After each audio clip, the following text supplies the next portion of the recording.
So hi there students, welcome back again to another video lesson. So for this video lesson, we will now be discussing another topic on events, on probability. So we will be discussing mutually exclusive events. When can we say, when do we classify that events are mutually exclusive and not mutually exclusive? So in this video lesson, you will find out. So let's start. So first and foremost, we will be discussing the lesson objectives. So the first lesson objective is, of course, our main agenda, which is to illustrate mutually exclusive events. And then after that, since our lesson has something to do with probability, we will determine the probability of mutually exclusive events. So we'll now move on to mutually exclusive events. So ano nga ba ang mutually exclusive events? Kailan natin makaklasify yung events as mutually exclusive or not? So we consider two events as mutually exclusive if and only if both events cannot happen at the same time. Okay. So parang in real life, there are some instances na pilitin man natin na pagsabayin yung dalawang events na yun, hindi sila pwedeng mangyari. Okay, so meron din namang events na pwede natin silang pagsabayin. So, if events can happen at the same time, then two events are non-mutually exclusive. Okay, so kung yung dalawang events or three or more than two events, pwede natin gawin at the same time, non-mutually exclusive yun. Again, kapag hindi natin pwedeng pagsabayin na gawin yung dalawang events, mutually exclusive yun. So let us have the first activity. So identify whether the following events are mutually exclusive or not. Ayan, so meron tayong mga events dito, mga situations wherein ika-classify natin kung alin sa mga events na to ang mutually exclusive, alin naman yung non-mutually exclusive. So let's have number 1 and number 2. So for number 1, a card is drawn from a deck of cards. Event A, drawing a black card. Event B, drawing a red card. So can we say that these two events are mutually exclusive or not? Okay, so black card tsaka red card, magkaiba po yan. So, ibig sabihin, mutually exclusive po yan. They cannot happen at the same time. Kasi nga, magkaiba ang black tsaka red. For number 2, a fair die is rolled 1. So, isang piraso ng die. For event A, getting an even number. For event B, getting a prime number. Okay, so dun muna tayo sa event A, getting an even number. So, even numbers, so yung sample space ng die, sulat lang natin 1, 2, 3, 4, 5, and 6. Okay, and then, based from this sample space, alin yung mga even numbers? Ito po yung mga numbers na nagtatapos 2 sa 2, 4, 6, 8, or 0. So, ito yon 2, 4, 6. Next, event B naman, getting a prime number.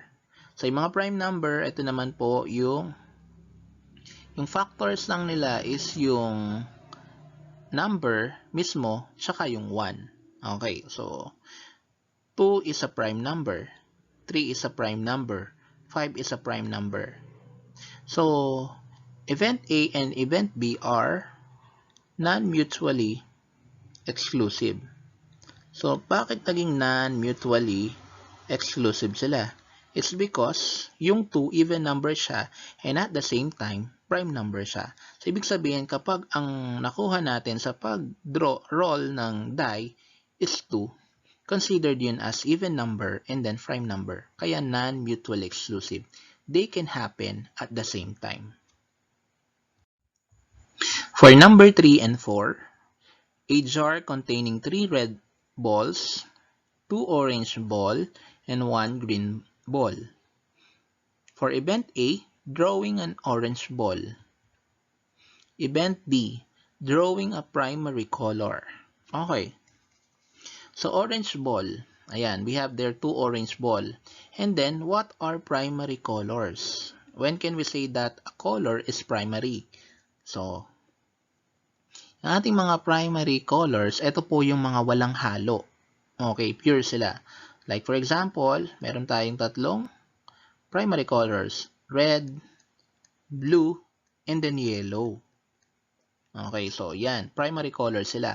And then meron din tayong tinatawag na secondary colors wherein kapag pinag-combine natin yung dalawang primary colors, mabubuo sila. So yung mga secondary colors natin, orange, violet, saka green. And then orange is considered as a secondary color. So ibig sabihin yung event A and event B natin, they cannot happen at the same time. So, considered po yan as mutually exclusive event.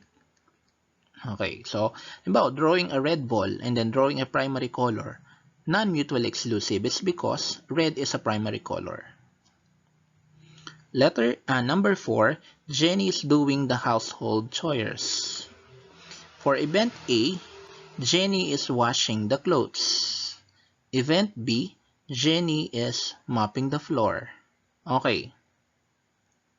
Pwede bang mangyari yung dalawang events na yan ay magsabay? Okay, so washing the clothes and then mopping the floor. So, ang sagot po dyan ay mutually exclusive. So, what if washing the clothes using washing machine? Okay, and then mopping the floor. Okay, so pwede siya nun maging non-mutually exclusive. It's because pwede kasi nating iwan yung ating mga nilalabhan sa washing machine kasi 'di ba naka-timer naman 'yon, and at the same time pwede tayong mag-mop ng floor. Pero dito sa ating given, hindi naman naka-indicate na si Jenny is naglalaba siya gamit yung washing machine. So that is why mutually exclusive. Hindi po kasi pwedeng pagsabayin yung nagkukusot ka ng damit, naglalaba ka, and then nagmamap ka ng floor. Okay? For the last item, number 5, one card is drawn from a standard deck of 52 cards. Event A, drawing a face card.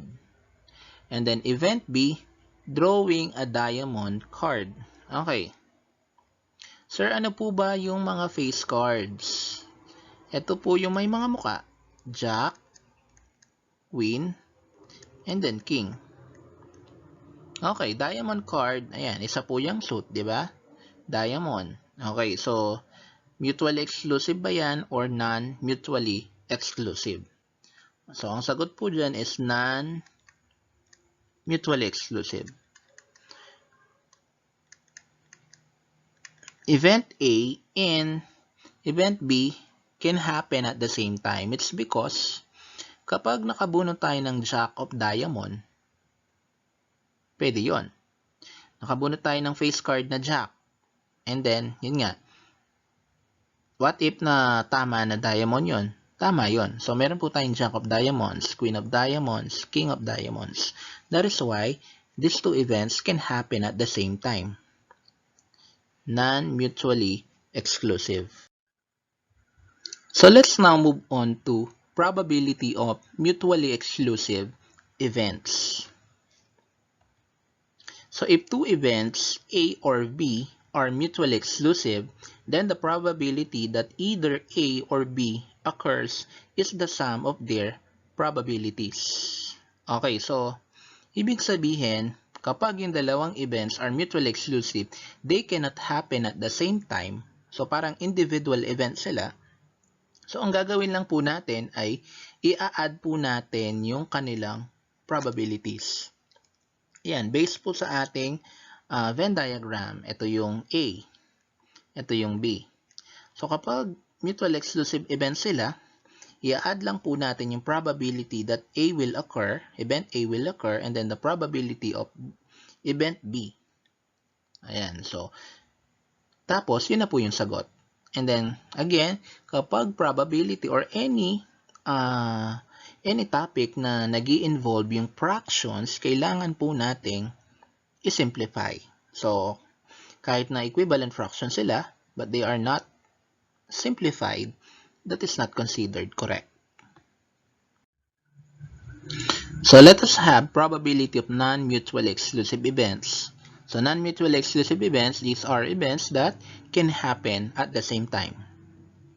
So if two events, A or B, are not mutually exclusive or non-mutually exclusive, then the probability that either A or B occurs is the sum of their probabilities decreased by the probability of both occurring. So para mas maintindihan niyo siya, let's have an illustration using Venn diagram. Okay, so non-mutually exclusive events.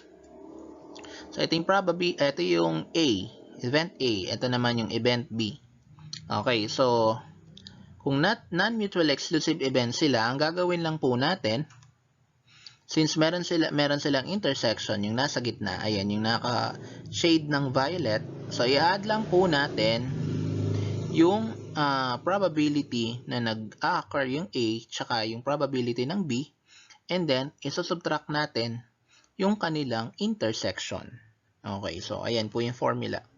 Probability of A plus probability of B minus the probability of the intersections of event A and B. So let's have problems on mutually exclusive events and non-mutually exclusive events. A box contains 20 chips numbered 1 to 20. One chip is drawn randomly at a time. So, isang lalagyan sa isang box. So, meron po tayong 20 chips. Like, for example, kung circular yon, kada chip naka-number ng 1 from 1 to 20. So, kada chip, iba-ibang number. And then, ang pagbunot is isa-isa lang. So, for letter A, what is the probability that it is 12 or 16?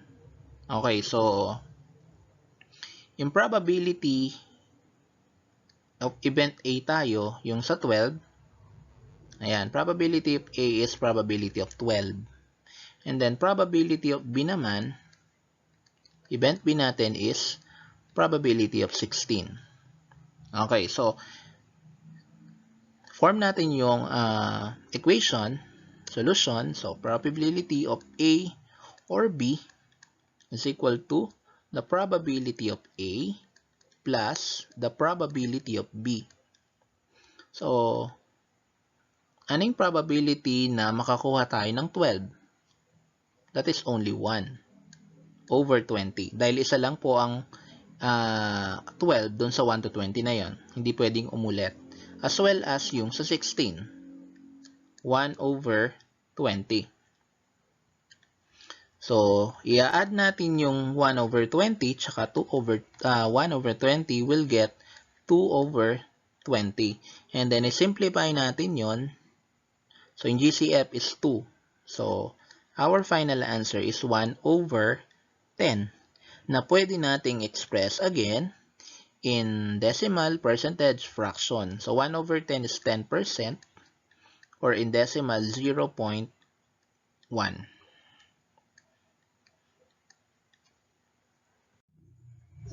So, let's have letter B. What is the probability that it is 7 or a number divisible by 3? Okay, so yung A natin, probability of A is probability of 7, getting a 7 or drawing a 7. And then probability of B naman, probability that is divisible by 3. Okay, so dito sa event A, probability that it is 7. So, isa lang po yun. Okay. And then, dito naman sa probability of B naman, divisible by 3. So, marami pong numbers, hindi lang po isa, yung divisible by 3 from 1 to 20. So, yung mga numbers na divisible by 3 from 1 to 20 are 3, 6, 9, 12, 15, and then 18. Ayan, 6 sila. So, kung nilista natin yung mga outcomes, ayan. So, sa probability of A, 7, dito sa B, 3, 6, 9, 12, 15, 18, wala naman po tayong nakitang pareho. So, ibig sabihin, mutually exclusive po.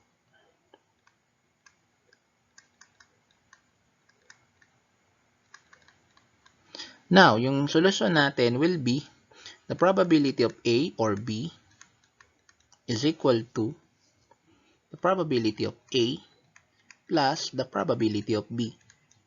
So, probability of A is 1 over 20 plus the probability of B is 6 over 26 dahil 6 yung numbers na divisible by 3. So, the probability of A or B is equal to the sum of A and B, probability of A and B, that is 7 over 20. So, this will be our final answer, 7 over 20. For letter C, what is the probability that it is an odd or a number divisible by 5?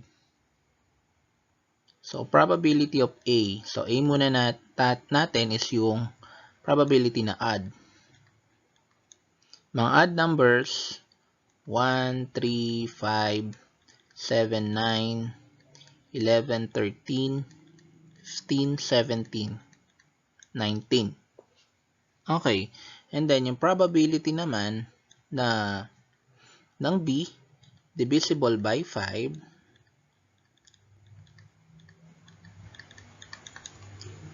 5, 10, 15, 20.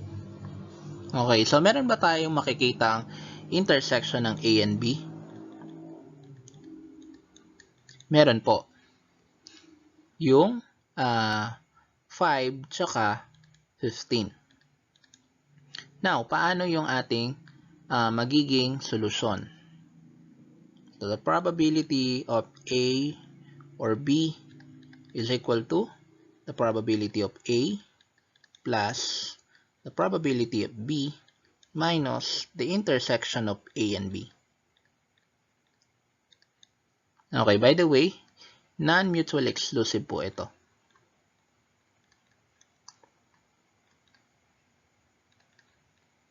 Kasi halimbawa, makabunot tayo ng 5, that is an odd number. At the same time, it is also divisible by 5. So, probability of A, ilan ba yung ating probability of A? That is 10 over 20. Plus, yung probability of B, 4 over 20. Minus yung intersection, 2 over 20. So, sulat lang natin dito. Probability of A or B equals 10 over 20 plus 4 over 20. That is 14 over 20. Minus 2 over 20. That is 12 over 20. And then, simplify natin yon. Yung GCF ng 12 and 20 is 4. So, 12 divided by 4 is 3. 20 divided by 4 is 5. So, the probability is 3/5. So, the probability that it is an odd or a number divisible by 5 is 3/5. Or pwede rin namang 0.6 or 60%. For letter D, what is the probability that it is an even or a number divisible by 6? Probability of A, even. Even numbers natin, 2, 4, 6, 8, 10, 12, 14, 16, 18, 20. And then yung probability naman natin for B, divisible by 6. 6, 12, and 18. Ano ba yung intersection nila? Meron ba? Meron. So, 6 is an even, 12 is an even, 18 is an even. Okay, so yung kanilang intersection is yung mismong 6, 12, 18, yung mga divisible by 6. So to formulate our solution, so that is the probability of A or B is equal to the probability of A plus the probability of B minus the intersection of A and B. The probability of A, so ilan ba yung mga even numbers natin? 10 over 20 plus the probability of B, that is 3 over 20 minus yung intersection ng dalawang event natin is 3 over 20. So 3 over 20, ayan, makakancel yung dalawa na yan. So our final answer for probability of A over B is equal to 10 over 20, or just simply 1/2. And then we can simplify this as 50% or 0.5. This means that the probability that it is an even, or the number that is drawn is even or a number divisible by 6 is 1/2 or 50% or 0.5. So let's have problem number 2. A restaurant serves a basket of fruits to their customers. The basket Randy receives has 4 apples, 6 bananas, and 10 oranges. After Randy chooses a fruit, he eats it. Find the probability of getting fruits with the indicated type. So una muna, for letter A, what is the probability of getting an apple or banana? So apple is different from banana. So mutually exclusive events po yan. So probability of apple plus the probability of banana.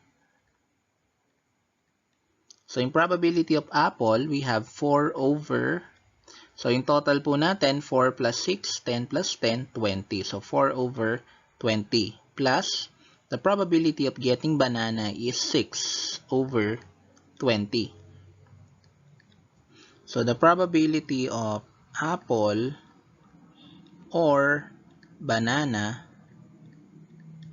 is the sum of their probabilities of each event. So 4 over 20 plus 6 over 20 is 10 over 20 or 1/2. So again, pwede siyang 50% or 0.5.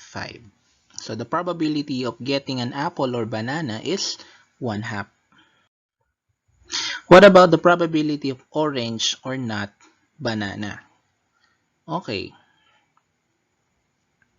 Probability na orange, 10. So 10 over 20. Plus the probability or not banana naman. What about not banana? So hindi dapat banana.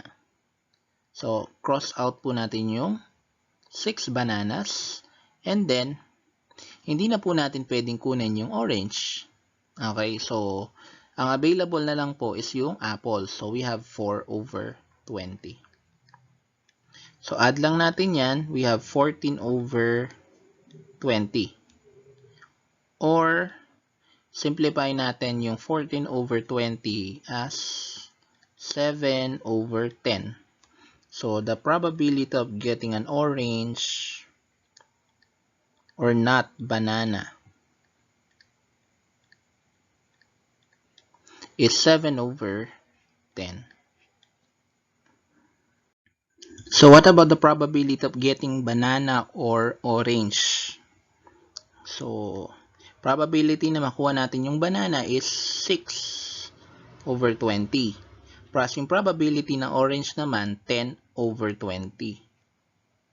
So add lang po natin yan. 6 over 20 plus 10 over 20, we have 16 over 20. Or simplify natin as 4 over 5 or 4/5. Pwede rin naman pong 80% or 0.8. So for letter D naman, probability of getting an apple or not banana.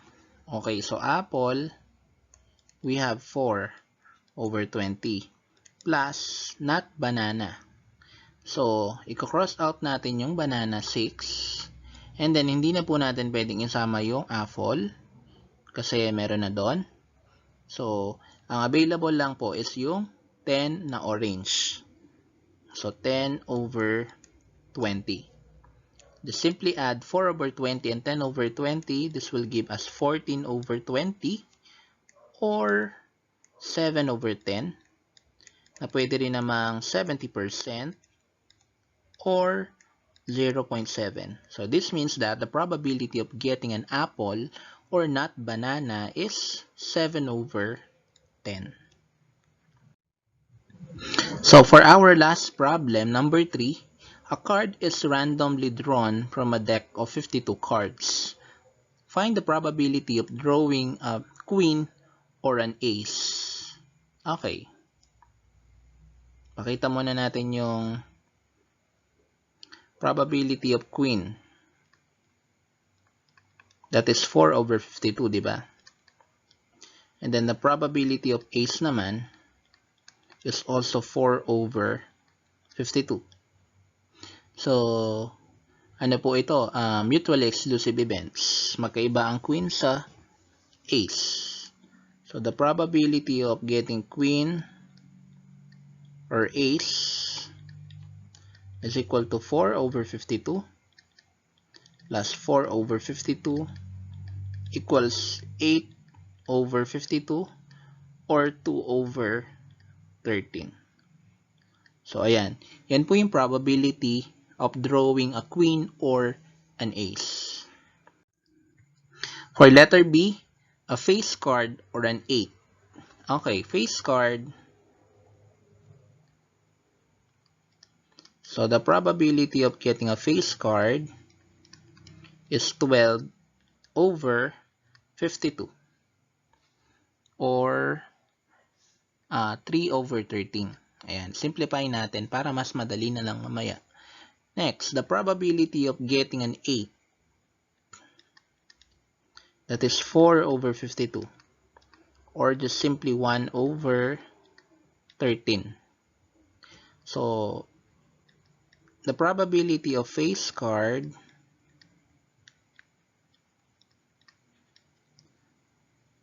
or 8 is equal to the probability of face card plus the probability of 8. That is 12 over 52 plus 4 over 52. Pwede rin naman yung simplified version, yung kanina, 3 over 13 plus 1 over 13.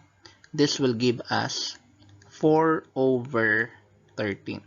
So the probability of drawing a face card or an 8 is 4 over 13. So again, mutually exclusive events pa rin sila. So for letter C, find the probability of drawing a red card or a king. So the probability of drawing a red card, so meron po tayong 26 na cards dyan. 26 over 52. And then the probability of drawing a king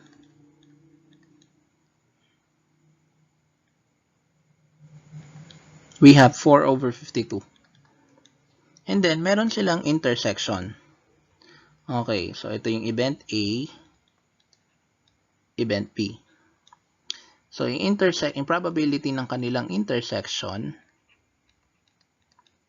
so meron silang intersection because meron tayong king na heart, king of hearts and king of diamonds na considered as red cards.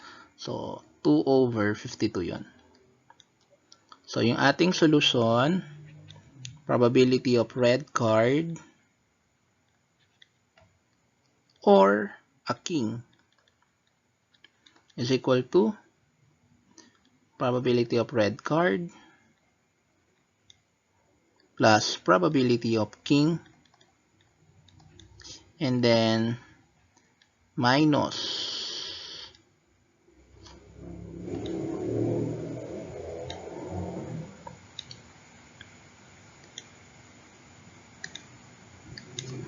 probability of their intersection.